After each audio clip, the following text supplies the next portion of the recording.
अनाया ने कांपते हाथों से निकाहनामे पर दस्तखत किए थे। उसके बाद वो उठी और खामोशी से जाके अपने कमरे में बंद हो गई। वह जानती थी कि आज की रात उसकी जिंदगी की बहुत भयानक रात होने वाली है, मगर वो इन सब के लिए खुद को तैयार कर चुकी थी। चंद मिनट गुजरे थे जब वो कमरे में दाखिल हुआ। आसमान पर बादल बहुत जोर से गरजे थे और अब बारिश शुरू होने लगी थी। उसने जख्मी निगाहों से एक बार गजान को देखा, जो अपनी शर्ट के ऊपर 2 बटन खोलता हुआ उसके करीब आ चुका था। अब तो मैं तुम्हारी शर्त मान चुका हूँ। उम्मीद है अब तुम अपनी मर्जी से मेरा शिकार बनने के लिए तैयार हो। उसके लहजे में सफाकत की इंतहा थी। उसकी आंखों में चमक थी, खबास थी। क्या था, मगर आज से पहले अनाया ने गजान का कभी इतना डार्क चेहरा नहीं देखा था। बिना कुछ कहे उसने अपने गले से दुपट्टा निकाला और वहीं बेड पर फेंक दिया। मैं अपनी शर्त पर कायम हूँ। वो उसे इजाजत दे चुकी थी। वो हमेशा की तरह आज भी यूनिवर्सिटी पहुंचते पहुंचते लेट हो गई थी। उसकी इतनी गंदी आदत थी। उसे सुबह जल्दी उठना नामुमकिन लगता था।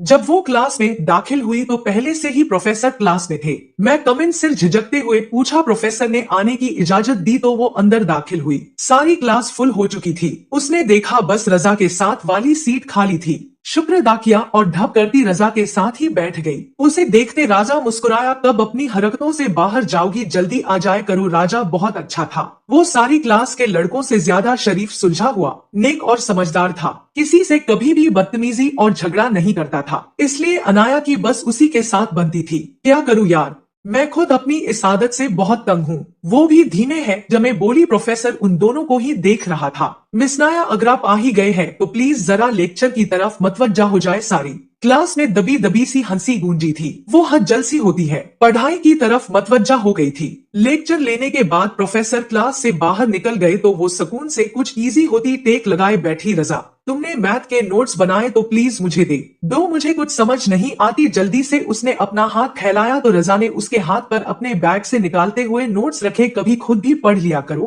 तुम घर में करती क्या हो सारा दिन? रजा ने आज सच होते हुए पूछ लिया तो अनाया ने अपने पूरे दांत निकाले। तुम्हें बताऊंगी कभी। फुर्सत में वो बात बदल गई थी। आंखों के सामने बहुत सारे मनाजर उभरे, फिर आंखों में नमी इकट्ठी हुई। 4 लेक्चर मजीद गुजर गए थे। अब वो लोग फ्री थे।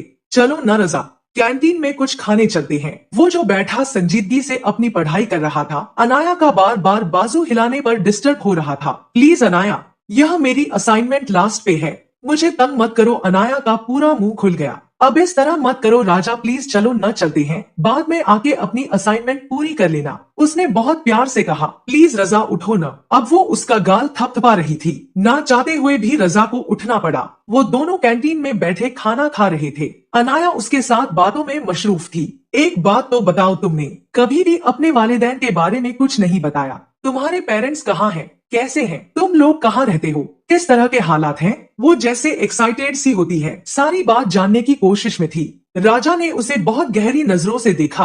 क्यों, तुम्हें क्यों जाना है? उसकी बात पर नाया हंस पड़ी थी। बस वैसे ही पूछ रही हूँ, कौन हम दोस्त हैं, इतना तो बता ही सकते हो। उसने कंधे उचकाते हुए सिंपल सी वजाहत दी। मेरे वालिदैन का ताल्लुक एक मिडिल क्लास घराने से, मैं यहाँ पे स्कॉलरशिप के जरिए अपनी पढ़ाई मुकम्मल कर रहा हूँ। वालिदैन दूसरे शहर में रहते हैं और मैं यहाँ अपने एक जानने वाले के साथ रेंट के फ्लैट में रहता हूँ। साथ में कुछ पार्ट टाइम जॉब भी कर लेता हूँ ताकि अपना खर्चा खुद उठा सकूं। उसकी बात सुनते अनाया हैरान हुई थी। वाह, तुम कितने हार्ड वर्किंग हो रजा, आई एम वेरी इम्प्रेस्ड। उसकी बात सुनते रजा मुस्कुरा दिया। और तुम अपने बारे में कुछ बताओ। इतना तो मैं जानता हूँ कि तुम एक अच्छे घर आने से ताल्लुक रखती हो। तुम्हारे पहनने ओढ़ने का ढंग बता देता। उसकी बात सुनती अनाया मुस्कुरा दी थी। हाँ, वैसे देखो तो सही, हम इतने महीनों से साथ पढ़ने हैं, मगर कभी इस टॉपिक पर बात ही नहीं हुई। ये तुम मुगल एम्पायर के बारे में जानते हो? उसने कुछ राज डराना अंदाज में झुकते हुए राजा के कान में सरगोशी की। राजा ने भी इस बात में सर हिलाया। असल में मुगल एम्पायर मेरे बाप का खड़ा किया गया सारा बिजनेस है और मैं मुगल खानदान की इकलौती चश्मो चराग हूँ। वो अपनी ही बात पर हंसी थी जैसे अपना ही मजाक उड़ा रही हो।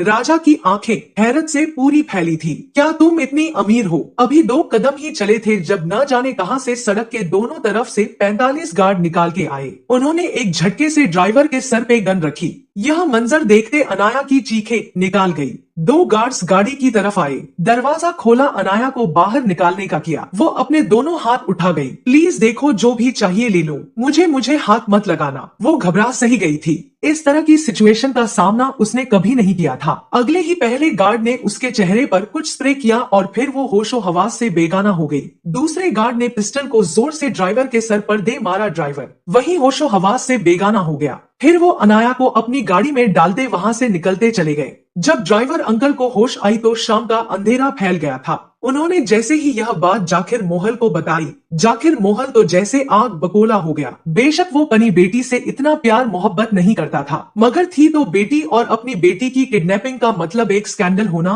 और वो कोई भी स्कैंडल अफोर्ड नहीं कर सकता था, क्योंकि वो शहर के सबसे बड़े और मशहूर बिजनेसमैन थे। सारे शहर की पुलिस को उन्होंने खुफिया तरीके से अनाया को ढूंढने में लगा दिया, मगर अनाया का कहीं भी कोई भी नाम निशान नहीं मिल सका। आज दूसरा दिन था। अनाया यूनिवर्सिटी नहीं आई थी और राजा परेशान सा बैठा था। जब तक अनाया यूनिवर्सिटी आकर उससे बातें न कर ले, उसे तंग न कर ले, राजा को सुकून नहीं मिलता था। शायद पिछले 48 घंटों से उसने कोई अनाया को 200 बार फोन कर लिए थे, मगर अनाया का मोबाइल बंद जा रहा था। कहाँ चली गई हो अनाया? पहले तो बता देती थी कि वो क्यों नहीं आई, लेकिन आज उसने राजा को कुछ नहीं बताया था और न ही कोई तला दी थी। वो क्लास में दाखिल हुआ तो उसने देखा सारी क्लास अजीब जयगोहिया कर रही थी। वो बनी सीट पर जाकर बैठ गया। आज तीसरा दोस्त था, आज फिर नया नहीं आई थी। इतने में एक लड़की रजा के साथ आकर बैठी। राजा ने गुस्से से दांत पर दांत जमाए उस लड़की को देखा। एक्सक्यूज मी, यह अनाया की सीट है, उठो यहाँ से, उसने यहाँ पर आकर बैठना है।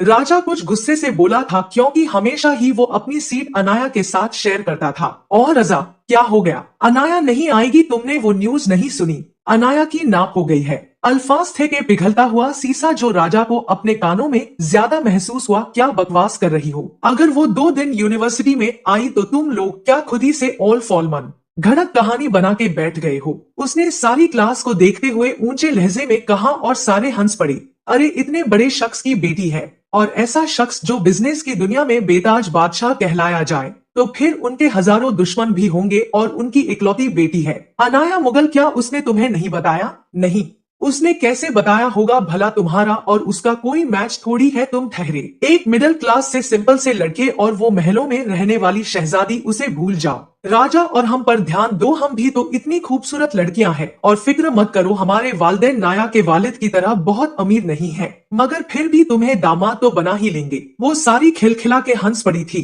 और राजा का चेहरा जिल्लत के एहसास से सुर्ख पड़ा था। जस्ट शट अप, तुम लोग जानते ही क्या हो, दोस्ती में अमीरी गरीबी मैटर नहीं करती, और अनाया मेरी बेस्ट फ्रेंड है। खबरदार, उसके बारे में कोई भी बकवास बात ही छोड़ूंगा नहीं। वो गुस्से से क्लास से बाहर निकाल और न्यूज चेक कर रहा था। वाकई न्यूज में ये खबर फैल रही थी कि शायद जाकिर मुगल की बेटी किडनैप हो गई है, क्योंकि सड़क पर उन लोगों को अनाया का ड्राइवर बेहोश मिला था। उसके सर पर चोट लगी हुई थी। अनाया का मोबाइल भी वही टूटा हुआ मिला था। यह देखते हुए रजा बहुत परेशान हुआ। वो तो अनाया की फैमिली में से किसी को जानता भी नहीं था। फिर वो अनाया को कहाँ ढूंढेगा? वो जल्दी से अपनी बाइक की तरफ भागा था और अब वो उस रास्ते पर जा रहा था जहाँ से अनाया गायब हुई थी। वहाँ भी सिर्फ सुनसान जंगल था। हो सकता है अनाया यहीं कहीं आसपास किसी घर में, किसी फार्म हाउस में उसे अनाया को ढूंढना था, क्योंकि वो उसकी बेस्ट फ्रेंड थी। आज उसे यहाँ आए तीसरा रोज हो चुका था और वो उस दिन से कमरे में ही बंदी सिर्फ एक मुलाजिम था। उसे खाना दे जाती थी। वो नहीं जानती थी वो कहाँ है, लेकिन शायद ये शहर से कोई बाहर की जगह थी। कौन हो तुम? मुझे बताओ कि क्यों अगवा कर रखा है मुझे? जैसे मुलाजिम कमरे में खाना देने के लिए दाखिल हुई, वो चीख पड़ी, हम नहीं जानते। मैं ये सवाल जब सर आएंगे आप सर से ही कीजिएगा। मुलाजिम ने हमेशा की तरह वही जवाब दिया था। कौन है तुम लोगों का बस? मैं उसे छोड़ूंगी नहीं। तुम लोग शायद जानते नहीं हो, मैं जाकिर मुगल की बेटी हूँ और मेरा बाप शहर की ईंट से ईंट बजा देगा, मगर मुझे ढूंढ के ही रहेगा। वो चिल्लाई थी, मगर मुलजमा जा चुकी थी। आज उसने खाने को हाथ नहीं लगाया और आज भागने का कोई तरीका ढूंढ रही थी। काश कोई मुझे बचाने के लिए यहाँ पे आ जाता, मगर उसका बाप क्या उसे ढूंढ पाएगा? उसने आंखें बंद की थी। एक पल के लिए आंखों के सामने बाप के अलावा एक और चेहरा आया था। रजा उसके होंठ फड़फड़ाए थे। उसके पास न मोबाइल था न कोई कांटेक्ट। वो कैसे राब्ता करेगी समझ नहीं आ रही थी। हम दोनों दोस्त हैं ना। रजा की आवाज कहीं कानों में गूंजी। उसने एक नजर विंडो को देखा, फिर विंडो खोली। वो दूसरे फ्लोर पर थी।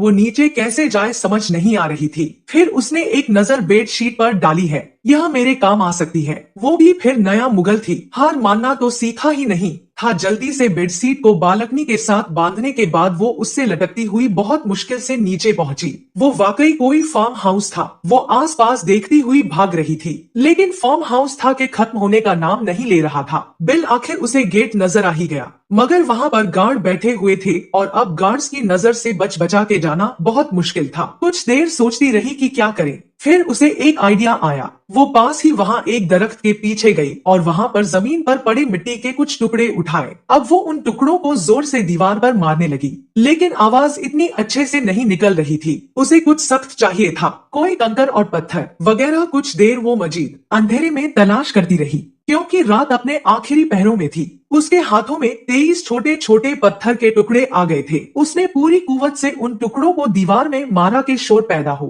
गार्ड सुकन्ना होते उस दीवार की जाने मारने लगे और वो जल्दी से दरख्त की ओट में हो गई। जैसे ही गार्ड्स आगे बढ़े, वो दरख्त की ओर से दूसरी साइड निकालती हुई गेट की तरफ भागी और छोटा सा गेट खोलते हुए बाहर भाग गई। वो भागती जा रही थी। वो नहीं जानती थी वो कहाँ जाएगी, जब सामने से आते किसी वो जूत से टकराई। एक पल के लिए उसके लबों से चीख निकलते निकलते रह गई। वो बहुत बुरी तरह से कांप रही थी। चांद की रोशनी में उसने सामने वाले का चेहरा देखना चाहा और अगले ही पल उसने सुकून की सांस ली। वो राजा था। राजा, अच्छा हुआ तो मैं नहीं जानती ये कौन लोग हैं और क्यों मुझे अगवा करके रखा है। प्लीज खुदा के लिए मुझे यहाँ से दूर ले जाओ, मुझे बहुत डर लग रहा है। वो एक बार फिर राजा के सीने से लग गई। अनाया, उसने राजा की आवाज सुनी। उसके बाद उसे अपनी गर्दन पर कुछ नुकीला महसूस हुआ। फिर वो होशो हवास से बेगाना हो गया। जब उसने आंखें खोली तो खुद को दोबारा उसी कमरे में पाया। हैरान परेशान सी उठ के बैठी, या उसने सिर्फ देखा था? क्या उसने यहाँ से भागने की कोशिश की थी? और वो राजा को देखना,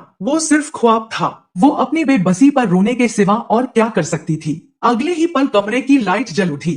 वो अपनी आंखें नीचते हुए आसपास देखने लगी तो आंखों में हैरत बेकिनी उभरी। वो पत्थर हो चुकी थी। सामने ही 3 पीस सूट में मलबूस एक शख्स सोफे में बैठा हुआ था। 25-26 साल उसकी उम्र थी। उसका खूबसूरत चेहरा देख अनाया का सांस रुक गया। उसे लगा शायद उससे ज्यादा खूबसूरत शख्स उसने कभी दुनिया में नहीं देखा। उसके पीछे ही कुछ नौकर खड़े थे। वो बेकीनी और फटी फटी निगाहों से सामने बैठे उस शख्स को देख रही थी। एक पल के उसके सर पर जमीन आसमान घूमने लगे। सो मिस अनाया जाकर, मुगल तो तुम्हें होश आ ही गया। उसके लहजे की सख्ती ने अनाया को साकत कर दिया था। वो बेड से उठी, कदम कदम चलती उसकी जाने आ रही थी। उसके होंठ पर पढ़ाए, रजा ये तुम हो? और तुम इस हुलिये में? वो हैरान परेशान थी। हाँ, वो उसे पहचान सकती थी। वो राजा ही था। वो राजा जिसके साथ वो पिछले कुछ महीनों से यूनिवर्सिटी में पढ़ रही थी। वो सोफे से उठा और अब कदम कदम चलता वो नाया की तरफ आ रहा था। मेरा नाम रजा नहीं है, मैं हूँ गजान पाशा, इस सारे शहर के अंडरवर्ल्ड का बादशाह। उसकी बात सुनते अनाया को अपने सर पे धड़ाधड़ आसमान फटा महसूस हुआ। उसने बहुत बार गजान पाशा का जिक्र अपने बाप के मुंह से सुना था। उसके बाप का कहना था कि गजान पाशा उसका सबसे बड़ा दुश्मन है। इतना बड़ा धोखा तुमने मुझे धोखा दिया, तुमने मुझे अगवा करवाया। वो हैरान परेशान सी जान से पूछ रही थी। जान के होठों की मुस्कुराहट गहरी हुई। अगर आज के बाद ये यहाँ से भागी तो तुम लोगों की हड्डियां तोड़ दूंगा। वो पलटा था और पीछे मुलाजिमों को देखने धरा था। सबने उस बात में सर हिलाया। जान ने इशारा किया, सारे कमरे से बाहर निकल गया।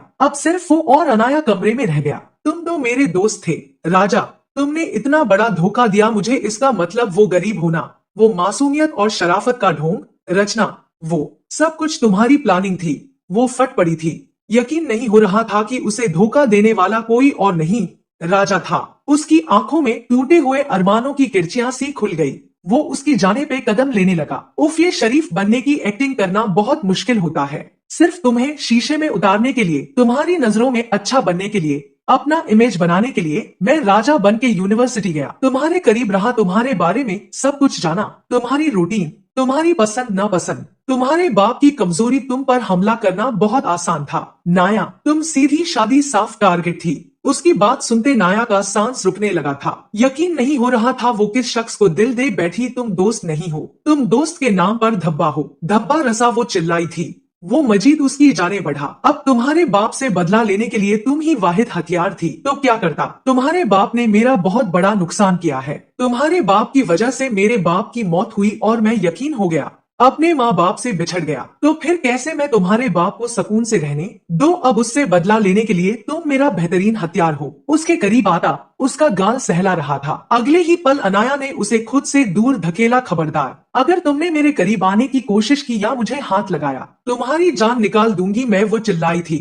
जान कह कहा लगा के हंस पड़ा। उसने एक नजर खौफ से दरवाजे की जाने देखा जो बंद था। देखो राजा, मुझे जाने दो। अगर तुमने मेरे बाप से बदला लेना है तो उनसे लो, मुझे क्यों इन सब में घसीट रहे हो। वो परेशान सी होती लड़खड़ाई थी। अगले ही पल राजा ने उसका मुंह दबोचा था। क्योंकि मुझे इज्जत के बदले इज्जत चाहिए। तुम्हारे बाप ने मेरी माँ के साथ जो कुछ किया था, उसके बाद मैं तुम्हारे साथ भी वही सलूक करके अपनी माँ की मौत का बदला लेना चाहता हूँ। सिर्फ 10 साल का था मैं जब मेरी आंखों के सामने तुम्हारे बाप ने मेरी माँ को अपनी हवस का निशाना बनाया था और फिर मेरी आंखों के सामने मेरी माँ की जान ले ली थी। मेरे बाप को एक्सीडेंट के जरिए मरवा दिया था, क्योंकि सिर्फ उसके लिए मेरा बाप बिजनेस की दुनिया का एक हीरा था। और तुम्हारे बाप को सिर्फ ये इनसिक्योरिटी थी कि कहीं मेरा बाप बिजनेस की दुनिया में तुम्हारे बाप से आगे न चला जाए। मैंने बाप को मरवा दिया, मेरी माँ की खूबसूरती को रोंद दिया, तो फिर तुम्हारे साथ मैं क्या कर गुजरूंगा तुम्हें इस बात का अंदाजा भी नहीं है। वो उसका जबड़ा दबोचते हुए धरा था।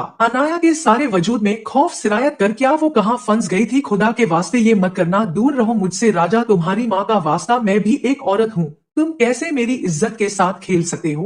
वो चिल्लाई थी। माँ के वास्ते पर जान पीछे हट गया और उसका हाथ उठा और अनाया के चेहरे पर एक थप्पड़ का निशान छोड़ गया। अगर आज की बात तुमने अपनी इस गंदी जुबान से मेरी माँ का नाम लिया, तुम्हारा मुंह नोच लूंगा। वो इतनी जोर से चिल्लाया था कि अनाया का सारा वजूद काम क्या था। फिर वो रुका नहीं, कमरे से बाहर निकल गया और अनाया वहीं जमीन पर बैठी फूट फूट कर रोती चली गई। पूरा एक हफ्ता गुजर गया था, वो यहीं पर बंद थी। बस फर्क इतना था कि अब वो उसे कमरे से बाहर निकलने की इजाजत दे देता था। जाकिर मुगल अपनी बेटी को ढूंढ नहीं पाया, क्योंकि गजान ने उसे शहर से बाहर एक फार्म हाउस में छुपाया था। उसका फार्म हाउस जिसके बारे में कोई भी नहीं जानता था। इस वक्त वो बाहर गार्डन में बैठी हुई थी। जब वो बंगले में दाखिल हुआ, उसने खुद ही भागने की कोशिश नहीं की, क्योंकि अगर राजा ने यह सब कुछ कहा था तो सच ही होगा। वो जानती थी उसका बाप अपने बिजनेस की मोहब्बत में कुछ भी कर गुजरेगा और उसके बाप को अंदाजा तक नहीं होगा कि वो किसी का कितना बड़ा नुकसान कर देता है। वो खामोशी से उसे देख रही थी। वो गाड़ी से उतरता हुआ अब उसकी जाने वाला रहा था। उसके पास से गुजरता हुआ वो रुका, 2 मिनट से पहले अंदर पहुंचा। सख्ती से चिल्लाते हुए वह अंदर चला गया। उस वक्त अनाया ने सफेद रंग की फ्रॉक पहन रखी थी, जिसके दामन में हल्के हल्के गोल्डन कलर का काम हुआ था। वो अपने आंसू साफ करते हुए उठी और उसके पीछे ही अंदर दाखिल हुई। मुलाजिम ने इशारा किया, वो ऊपर है, तो वो भी ऊपर ही चली गई। ऊपर वो लाउंज में सोफे पर बैठा हुआ था। वो बिना कुछ कहे उसके सामने जाकर खड़ी हो गई। वो अपना कोट वहीं उतार के फेंक चुका था। टाई की नॉट ढीली करते वो भी वहीं उतार के रख दी। देखो, मैं मजीद तुम्हें इस फार्म हाउस में बर्दाश्त नहीं कर सकता। वहाँ तुम्हारा बाप सुकून से बैठा है, यहाँ मैं सुकून हूँ। तो फिर जिस काम के लिए तुम्हें लाया गया है वो कम हो जाए, ताकि तुम्हारे बाप से बदला लेके मैं तुम्हें यहाँ से चलता करूँ। वो सफाकियत की इंतहा करते हुए बोला। अनाया ने भीगी आंखें उठाकर उसे देखा। एक वक्त था जब वो दोनों बहुत अच्छे और बेहतरीन दोस्त हुआ करते थे। मुझे तुम्हारी हर बात मंजूर है, तुम जैसा कहोगे मैं वैसा करूंगी, लेकिन मेरी एक शर्त है, एक छोटी सी शर्त। अगर तुम मान जाओ तो मैं खुद अपना वजूद तुम्हें दे दूंगी। वो बेहद सुर लहजे के साथ बोली। गजान हैरान रह गया। वैसे तो मुझे तुम्हारी किसी भी शर्त में इंटरेस्ट नहीं है, लेकिन क्या है न कि तुम एक वक्त में मेरी दोस्त रह चुकी हो, तो इसलिए बताओ क्या शर्त है। उसका अंदाजा हसान करने वाला था।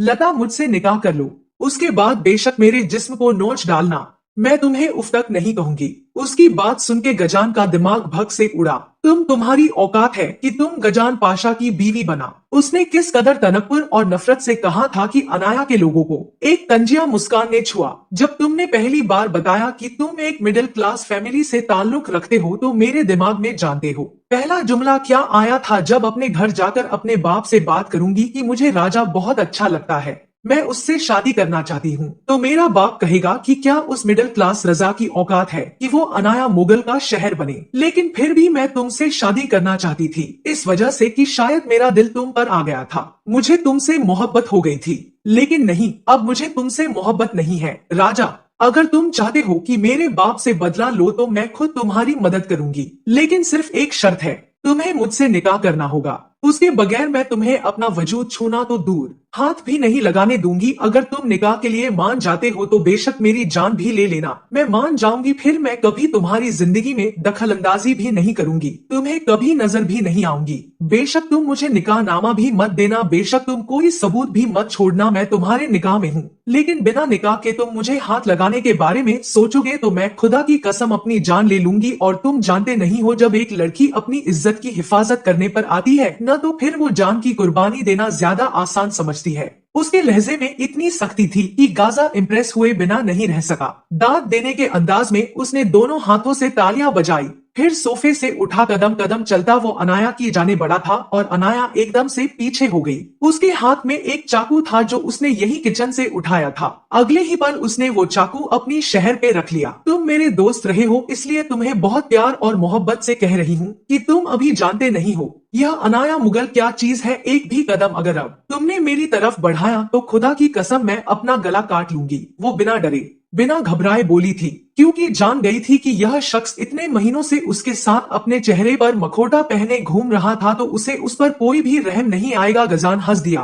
तुम्हारी बहादुरी मुझे पसंद आई। चूंकि तुम एक वक्त में मेरी दोस्त रह चुकी हो, इसलिए तुम पर एहसान कर देता हूँ। अब तुम्हारे करीब निकाह के बाद ही आऊंगा, लेकिन तुम्हारी वाकई औकात गजान पाशा की बीवी बनने वाली तो हरगिज नहीं है। तनफ्फुर और नफरत से उसके वजूद को एक आखिरी नजर देखते हुए वो चला गया और वो वहीं चाकू फेंकती जमीन पर घुटनों के बल बैठी और अब रो रही थी। उसके सामने जितना बहादुर बनी थी, अब उतनी ही कमजोरी महसूस कर रही थी। काश तुम कभी ना बदले हो तेरा साहब, वह बड़बड़ा के रह गई। 2 घंटे बाद ही दोबारा वो उसके सामने बैठा था, मगर इस बार गवाह और निकाह हवा भी मौजूद था। वह पत्थर की मूरत बनी थी, सर पर दुपट्टा ले लिया था, चेहरा अपना छुपा लिया था। मौलवी साहब उससे निकाह के लिए मर्जी पूछ रहे थे। उसने खाली जहन के साथ 3 बार कबूल है बोलकर अपने तमाम हकूक गजान पाशा के नाम कर दिए। फिर उसने कांपते हाथों से निकाहनामे पर दस्तखत किए। इसके बाद वो उठी और खामोशी से अपने कमरे में जाकर बंद हो गई।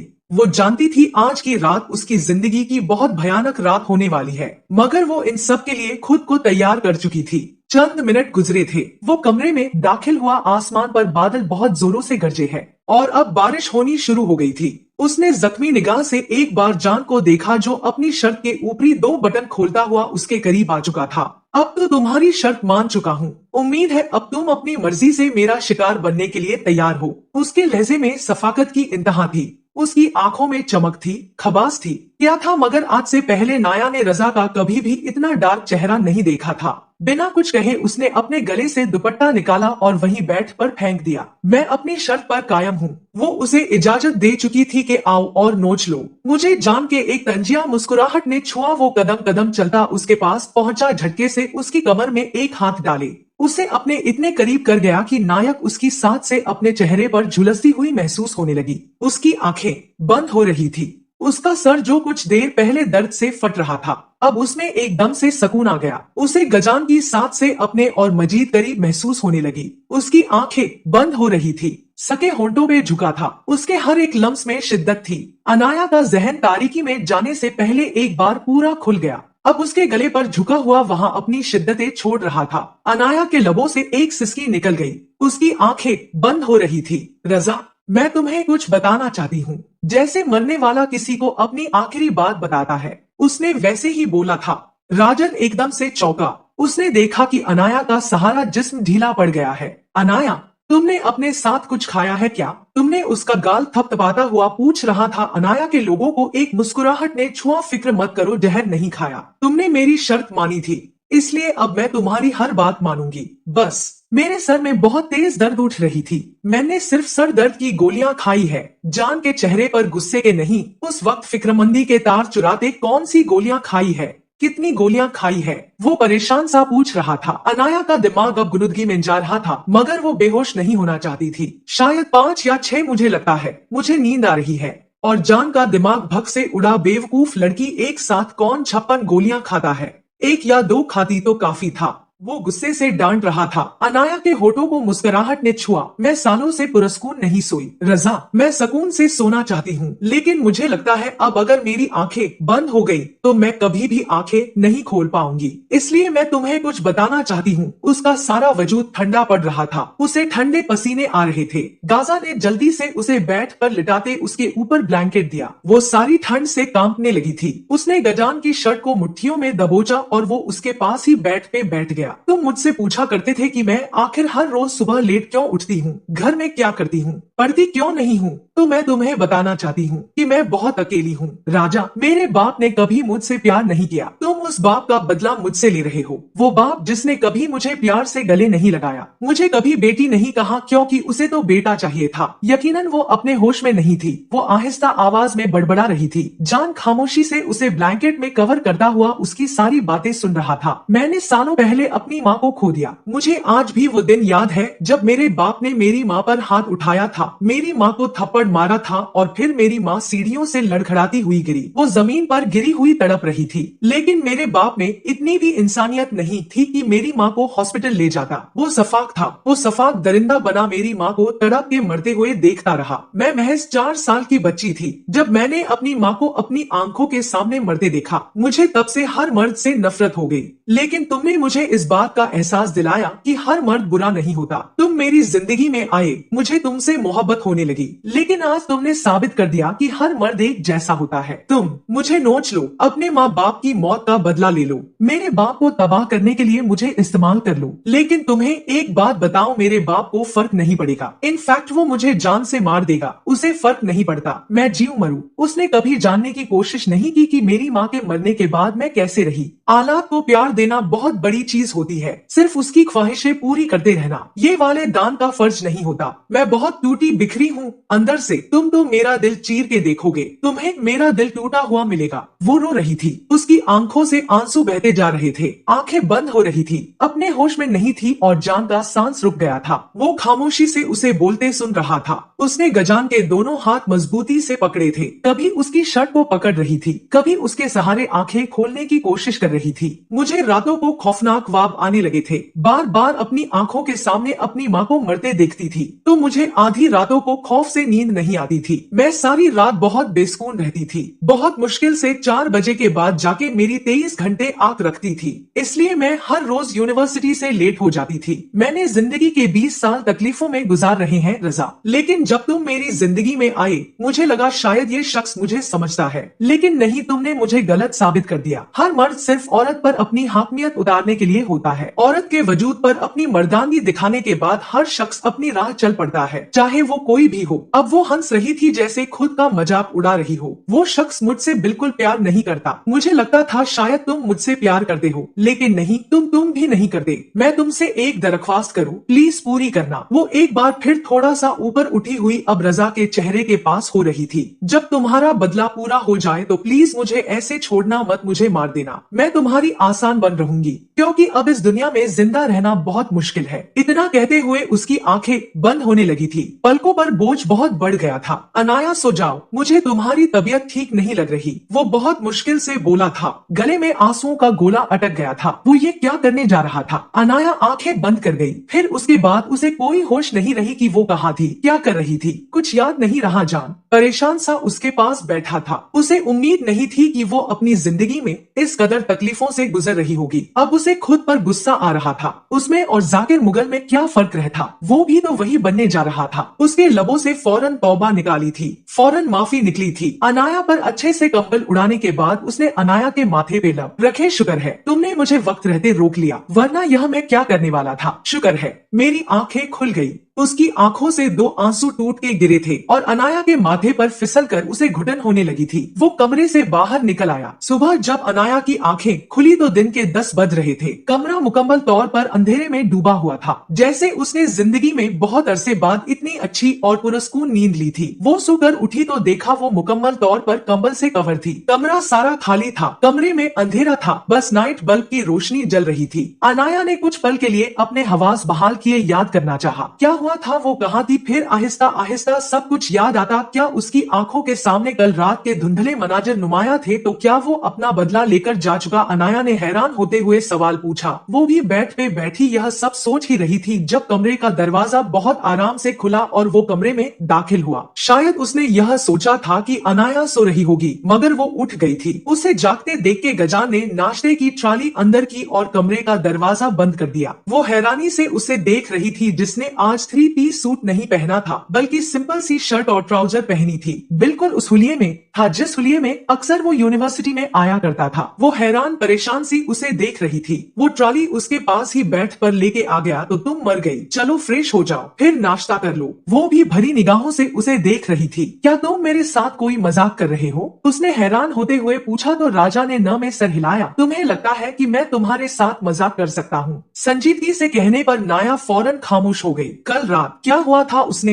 हैरानी से पूछा। कुछ नहीं हुआ था, तुम्हारी तबीयत खराब हो गई थी। ज्यादा दिमाग पर जोर मत डालो और जाओ मुंह हाथ धो के आओ, नाश्ता करो। उसके लहजे में अब थोड़ी सी सख्ती आ गई थी। अनाया उसे गुस्से से घूरने लगी। तुम क्या छुपा रहे हो? मुझसे इतना अच्छा बनने की कोशिश मत करो। राजा तल्खी से बोल रही थी। तबीयत खराब है ना, तो मेरा दिमाग खाना बंद करो। अगर तुम्हें कुछ खाना ही है तो खाना खाओ। अब ये लड़की उसे गुस्सा दिला रही थी। अनाया एहतियात से बेड से उठी, फिर वॉशरूम में जाकर बंद हो गई। 5 मिनट बाद बाहर निकली। वो अब भी वहीं बेड पर एक किनारे पर बैठा हुआ था। वो झिझकते हुए दोबारा बेड ग्राउंड से टेक लगाए बैठ गई। अब ऐसे क्या देख रही हो, नाश्ता करो। वो उसे गुस्से से घूर रही थी। तुम्हें कब से मेरे खाने की फिक्र होने लगी? सच बताओ, क्या चाहते हो मुझसे? जैसे वो जानती थी कि ये शख्स अपने मतलब के लिए कुछ भी कर गुजरता है। मुझे लगता है तुम्हारा कोई स्क्रू ढीला हो गया राजा, या फिर कल रात तुम कोई नशा करके आए थे और वो नशा तुम्हारे दिमाग पर चढ़ गया है, इसलिए तुम मुझे इस तरह ट्रीटमेंट दे रहे हो। वो हैरान परेशान उसके सिर को छूती हुई बोल रही थी, जबकि अगले ही पल रजा ने उसका हाथ पकड़े खुद से दूर किया। सुकून से बैठो, नाश्ता करो, फिर बताता हूँ मेरा क्या मकसद है। जैसे वो उसके दिल की बात कर गया था तो अनाया के लोगों को तंजिया मुस्कुराहट ने छुआ। मैं पहले ही जानती थी, तुम इतनी मेहरबानी मुझ पर ऐसे ही नहीं कर रहा है, तंजिया लहजे में कहती हुई नाश्ता करने लगी। वो खामोश उसके सामने बैठा था। तुम्हें जो समझना है समझ लो। अब इससे ज्यादा उस लड़की के साथ अच्छा बनने का दिखावा नहीं कर सकता था। अगर अच्छा बनता था तो यह मानती नहीं थी। नाश्ता करने के बाद उसने सारे बर्तन समेटे तो बुधवारा उसके सामने बैठा हुआ था। मैंने एक फैसला किया है, उसने इतनी संजीदगी से कहा कि कुछ पलों के लिए आन्या का सांस रुक गया। न जाने उसने क्या फैसला किया होगा। वह सांस रोके उसके बारे में सोच रही थी जब वो बोल उठा। मैंने जाकिर मोहन पर एक केस किया है कि उसने 34 लोगों को मारा है और उनमें एक तुम्हारी माँ भी है। बस तुम्हें कोर्ट जाना है और अपनी माँ की मौत की गवाही देनी है और यह बताना है कि तुम हिंदी सपोर्ट गवाह थी। बेशक तो तुम छोटी थी, मगर तुम्हें ये बताना है कि इस तरह तुम्हारी माँ की मौत ने तुम्हें कितना ट्रॉमेटाइज किया है। उसके बाद मैं तुमसे वादा करता हूँ कि मैं तुम्हें आजाद कर दूंगा। तुम जहाँ जाना चाहो वहाँ जा सकती हो और देखो मैंने तुम्हें कोई नुकसान तो नहीं पहुँचा। दोनों हाथ उठाते जैसे अनाया को यकीन दिला रहा था। अनाया हैरानी और फटी फटी निगाहों से उसे देख रही थी। मगर तुमने अचानक से अपना प्लान क्यों बदला और मुझ पर इतनी मेहरबानी क्यों कर रहा?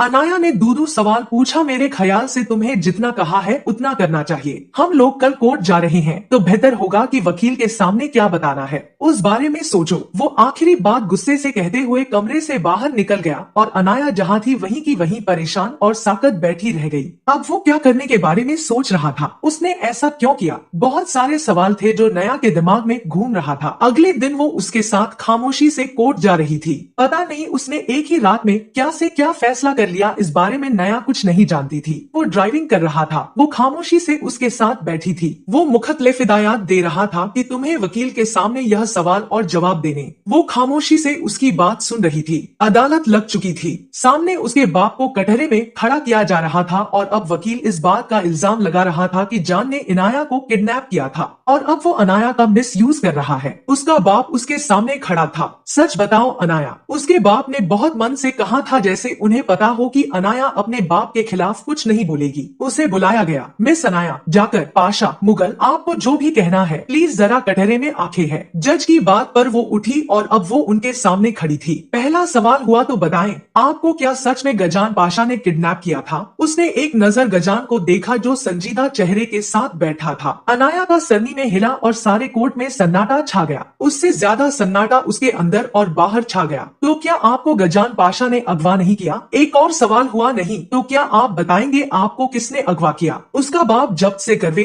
घूंट भरता रहा। आखिर वो झूठ क्यों बोल रही थी? मेरा क्लास फेलो था, उसका नाम राजा है। उसने मुझे किडनैप किया था और मुझे वहाँ से बचाने वाला जान था। उसकी बात सुनते गाजा के होठों को एक मुस्कुराहट ने छुआ। यह सब कुछ वो अपनी मर्जी से कह रही थी। इस सवाल और जवाब के लिए गजान ने उसे प्रिपेयर नहीं किया था, क्योंकि वो जानता था जब उससे यह पूछा जाएगा कि उसे किसने किडनैप किया तो वो जान का नाम लेगी। इस तरह जान को जेल हो जाएगी। मगर उसने इस तरह से जान को बचा लिया था। गाजा को वाकई उम्मीद नहीं थी। तो अब वो आपका दोस्त रजा कहाँ है? जज साहब ने सवाल किया। मालूम नहीं, वो शायद भाग गया है। वो मेरा बहुत अच्छा दोस्त था और मैं उसमें बहुत यकीन करती थी। हम दोनों साथ पढ़ते थे, लेकिन वो खामोश हो गई। अच्छा आप बताएं, आपने कौन सा हादसा देखा? ये जान की तरफ से वकील था जो उससे पूछ रहा था। मैं 4 साल की थी, मुझे आज भी वो दिन याद है। जज साहब वो ट्रॉमा, वो बचपन की खौफनाक याद है, मेरे जहन से नहीं निकलती। जब मेरा बाप घर में आया तो मेरी माँ ने उनसे पूछा कि उन्होंने अपने बिजनेस राइवल का मर्डर क्यों करवाया। इस बात पर वो मेरी माँ पर गुस्सा होने लगे, कहने लगे कि तुम अपने काम से काम रखो। मेरी माँ ने कहा कि ये गलत है, वो पुलिस के पास जाएंगी, उन्हें बताएगी कि वो कत्ल मेरे बाप ने की है। मेरे बाप ने गुस्से से मेरी माँ पर हाथ उठाया। वो आधी इस वीडियो में खड़ी थी, उनका पान फिसला, वो लड़खड़ा के नीचे गिरे, उनके सिर से खून निकल रहा था। वो तड़प रही थी, वो मर रही थी, मगर मेरे बाप को उन पर तरस नहीं आया और मेरा बाप सफाकत की हद की है। मेरी माँ को मरते हुए देखता रहा और फिर मेरी माँ मर गई। वो रात आज भी मेरी यादों में है। मैं 20 साल से पुरुष न होकर नहीं सोई। जज साहब, यह सिर्फ नाम का बाप है। कभी इसने यह जानने की कोशिश नहीं की कि मैं कैसी हूँ, मैं कहाँ रहती हूँ, सारा दिन क्या करती हूँ, मुझे कौन सी तकलीफ है, मुझे अपने बाप की कितनी जरूरत है। बस ये शख्स दौलत कमाने में इतना अंधा हो गया कि बस इसे अपने बिजनेस के अलावा कुछ नजर नहीं आता। और इसी ने जान पाशा के बाप और माँ का कत्ल किया है। बताते हुए वो एकदम से फूट फूट कर रो पड़ी। सारी अदालत में मौत जैसा सन्नाटा छा गया और फिर अदालत ने सजा सुनाई। जाकिर पाशा को फांसी की सजा सुनाई गई थी। राजन ने कानून का सहारा लिया था। इस बार उसने सारा कुछ खुदा पे छोड़ दिया था। वो दोनों कोर्ट से बाहर निकल आए। तुम कहाँ जाना चाहते हो? बताओ, मैं तुम्हें वहीं छोड़ दूंगा। राजन ने सवाल पूछा तो अनार के होंठों पे दिया। मुस्कुराहट आई, मुझे रजा से मिलना है, मुझे उसके पास छोड़ दो। राजन ने हैरानी से उस लड़की को देखा, फिर बिना कुछ कहे वो गाड़ी में बैठा। वो भी उसके साथ फ्रंट सीट पर बैठ गई। गाड़ी शहर की सड़कों पर चलने लगी। फिर गाड़ी चलते हुए बहुत खूबसूरत एक बहुत बड़े से बंगले के बाहर रुकी। तो क्या वो यहाँ पर रहता है? दान को देखते हैं से सवाल पूछा है, यही उसका घर है। यह सुनते नाया के होंठों पर तंजिया मुस्कुराहट उछली। बहुत बड़ा झूठा था। मुझे कहता था कि मेरे माँ बाप दूसरे शहर में रहते हैं, मैं मिडिल क्लास से बिलोंग करता हूँ, एक रेंट के फ्लैट में रहता हूँ। तुम्हें तो अल्लाह पूछे रजा। वो बुड़बुड़ाती हुई गाड़ी से उतरी और अंदर जा रही थी। अंदर नौकरों की एक फौज थी। उसके पीछे गजान भी अंदर दाखिल हुआ। उसका कमरा कौन सा है? वो आसपास चलती फिरती पूछ रही थी। क्यों, तुम क्यों पूछ रही हो? गाजा ने मुस्कुराहट दबाते पूछा था। उसकी बीवी हूँ, मैं उसके कमरे में ही जाके रहूंगी। उसने गुस्से से घूरा था। जान के होंठों को मुस्कुराहट ने छुआ। चलो आओ, तुम्हें उसका कमरा दिखाता हूँ। इतना कहते वो उसके साथ सीढ़ियाँ चढ़ता ऊपर आया। वो कमरे में दाखिल हुई। कमरा काफी खूबसूरत था। यह फार्म हाउस से ज्यादा खूबसूरत महल था। वैसे तो तुम वहाँ से भागने के चक्कर में थी, फिर जब मैंने तुम्हें मौका दिया कि भाग जाओ तो क्यों नहीं भागी? उसकी बात सुनते अनाया के होठों पर एक मुस्कुराहट आ गई। दौलत को अपनी हिरासत में ले लिया। अब जाहिर सी बात है, मैं तुम्हारी बीवी हूँ। इस दुनिया में तुम ही मेरा सहारा बचे हो तो तुम्हारे पास ही आऊंगी ना। मगर ये मत समझना रजा कि मैं तुमसे आज भी मोहब्बत करती हूँ। आया, जिस शख्स एक बार नफरत करे फिर दोबारा मोहब्बत नहीं करती। वो अजीब सख्ती से बोली थी। केका जान के होंठों को मुस्कुराहट ने छुआ। अच्छा ठीक है, रजा से मत मोहब्बत करना, मगर लदान से तो करती होगी। उसकी इस बात पर अनाया का सांस रुका था। वो कुछ नहीं बोली। वो उसके करीब आया, उसे खींचते अपने साथ लगाया। I am sorry for everything. मुझे अंदाजा हो गया था, मुझे एहसास हो गया था कि बहुत गलत कर रहा हूँ। तुमसे दोस्ती करने के चक्कर में कब तुम मेरे दिल में उतर गई, मुझे खुद अंदाजा नहीं हुआ, लेकिन बदलाव हर चीज पर हावी हो गया था। क्या तुम मुझे माफ करने का एक मौका दे सकती हो? वो सवाल पूछ रहा था। अनाया ना चाहते हुए भी फूट फूट के रो पड़ी। तुमने मेरे साथ बहुत जुल्म किया है रजा, मुझे तकलीफ दी है दोस्त। जब तकलीफ दे तो ज्यादा तकलीफ होती है। वो रोने लगी। आई प्रॉमिस मैं आइंदा कोई भी तकलीफ नहीं दूंगा। और फिर दोस्तों को माफ भी तो कर दिया जाता है। वो वो मुस्कुरा के बोला था, बहुत बुरे हो तुम। वो एक मुक्का उसके कंधे में मारती, एक बार फिर उसके सीने से लगी रोने लगी तो जान मुस्कुरा दिया था। I am sorry Anaya and I am feeling love for you. उसके जज्बात के जहर ने अनाया को साकित कर दिया था। वो सांस रोके उसके सीने से लगी जो उसके माथे पर रख चुका था। एक पल से पहले अनाया को अपने वजूद में तितलियां सी महसूस हुई। वो उससे दूर होने की कोशिश करने लगी, मगर गजान की पकड़ सख्त थी। वो ना चाहते हुए भी मुस्कुरा दी। उस शख्स को एहसास हो गया था, वो सुधर गया था। यही बहुत बड़ी बात थी और वो उसकी बीवी बन गई थी, उस शख्स की बीवी जिससे उसे मोहब्बत हुई थी। और इसी के साथ इस कहानी के यहीं पर हैप्पी एंडिंग होते हैं। मिलते हैं अगले वीडियो में, तब तक के लिए गुड बाय। आप सभी का बहुत बहुत धन्यवाद इस वीडियो को देखने के लिए।